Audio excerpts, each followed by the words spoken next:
Y permítame entonces también continuar caminando por este territorio mexicano para acercarme a ustedes. Hace aproximadamente unos 8 o 9 años aproximadamente nos invitaron aquí en Ciudad de México a diferentes líderes de izquierda de varios países del mundo. En el Foro de Sao Paulo nos invitaron, que hubo aquí una de las sesiones del Foro de Sao Paulo, y nos colocaron una tarea por demás difícil. Se nos dijo a nosotros que teníamos que durante 5 o 10 minutos máximo hacer un diagnóstico del planeta y dar algunas alternativas de solución. Y cada uno y cada una tenía 10 minutos. La asumimos con estoicismo la tarea, claro está, y con la dosis necesaria de masoquismo que solamente los de izquierda solemos tener para podernos acercar a este tipo de discusiones. Y comenzamos las presentaciones uno tras otro, una tras otra, iban avanzando las presentaciones y a la par de la presentación y el debate aumentaba la depresión en el auditorio. Parecía que no había ninguna salida.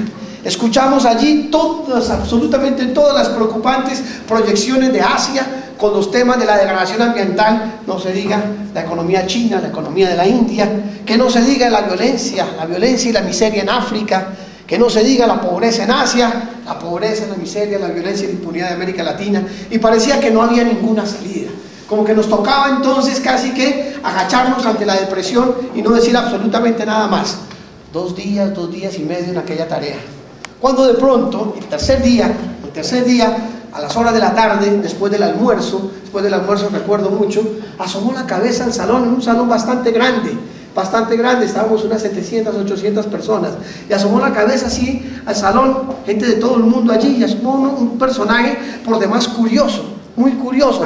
Para algunos de ustedes de pronto no tanto, y para algunos de nosotros no tanto, pero para la mayoría del auditorio sí, porque era un hombre con unas marcadas facciones indígenas, que asomó la cabeza así, y apenas asomó la cabeza, quien dirigía la mesa le dijo: siga, le corresponde a usted el uso de la palabra.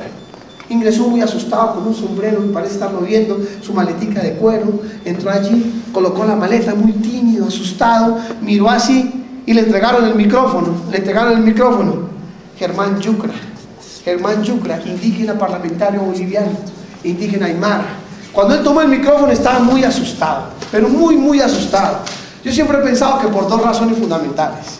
La primera de ellas era la primera vez en la vida en que Germán montaba en avión. Jamás en su vida había montado en avión y salió de La Paz con escala en Lima, posteriormente en Miami para llegar a Ciudad de México, transbordos de aviones, cambios de países. Él llegó muy asustado, cerca de 18 horas en aquel trajín, bastante asustado llegó Germán. Llegó muy asustado a Ciudad de México.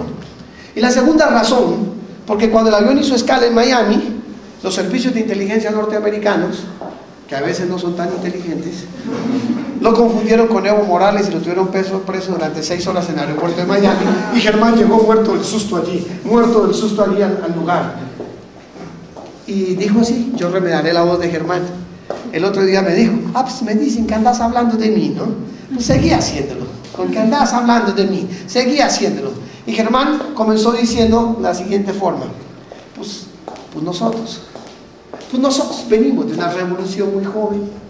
Pues es una revolución que tiene muchísimos años, pero es una revolución muy joven. Es una revolución que combina 4 elementos fundamentales. El primero de ellos es el marxismo-leninismo. Cuando él dijo el marxismo-leninismo en un auditorio de izquierda del mundo, una gran sonrisa, un indígena hablando del marxismo-leninismo.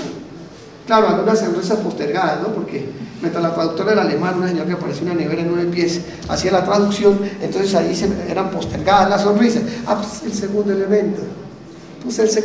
Es el hombre nuevo guevarista del Che Guevara. A ella no se sonreía todo el auditorio. Nos sonreíamos los latinoamericanos, claro está. Uno que otro norteamericano, europeo, solidario con nuestras luchas, pero ¿qué se iba a sonreír el delegado del Partido Comunista Coreano, que difícilmente sabía quién era el Che Guevara? O quizás de pronto sí, pero difícilmente podría tener un referente histórico. Las sonrisas eran menos. Se puso el tercer elemento. El tercer elemento es la teología de la liberación. ¿La qué?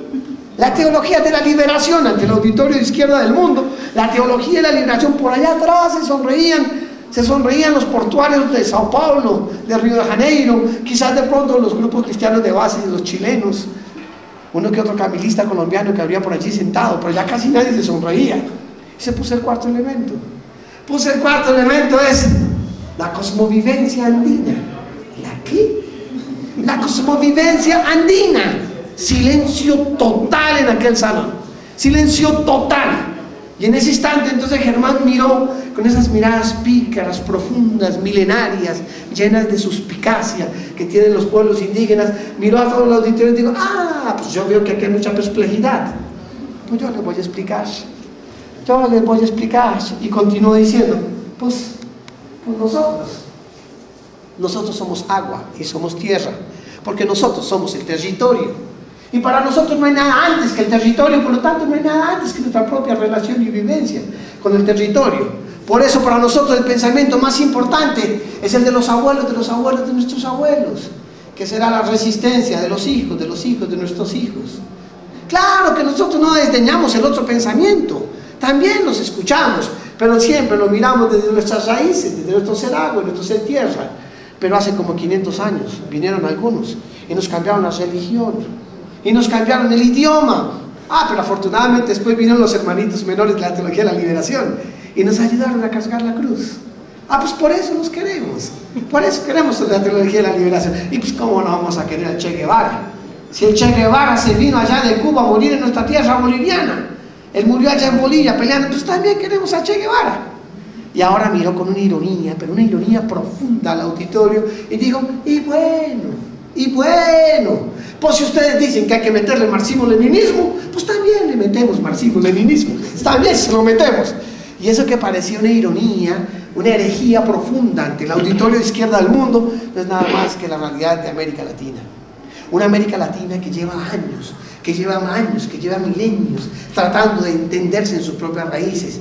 Esa América Latina que evocara a tantos pensadores y escritores latinoamericanos que nos buscamos todos los días en nuestras raíces, que tratamos de comprendernos. Una América Latina que sí cree en la utopía, y en la posibilidad de construir otras formas de pensar el mundo. Esa América Latina, insisto, con color indígena, con sabor caribe, con zambos, mulatos, negros, caribes, lesbianas, gays, etcétera, etcétera. Una América Latina diversa, múltiple, cargada de simbolismos, cargada de formas de entender y de pensarse a sí misma.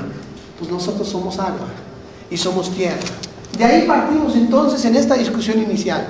Un contexto fundamental, un contexto teórico, el concepto entonces de esa visión raizal, que en algún momento nos enseñaron nuestro bello profesor Orlando Falcón en Colombia, junto con otros grandes profesores, y hago referencia aquí a Vladimir Germán Zavala, su papá, que tanto tiempo nos enseñó tantas cosas. Todos los grandes pensadores, y aquí en México ni se diga, centenares de pensadores por todos lados buscándose ese pensamiento raizal.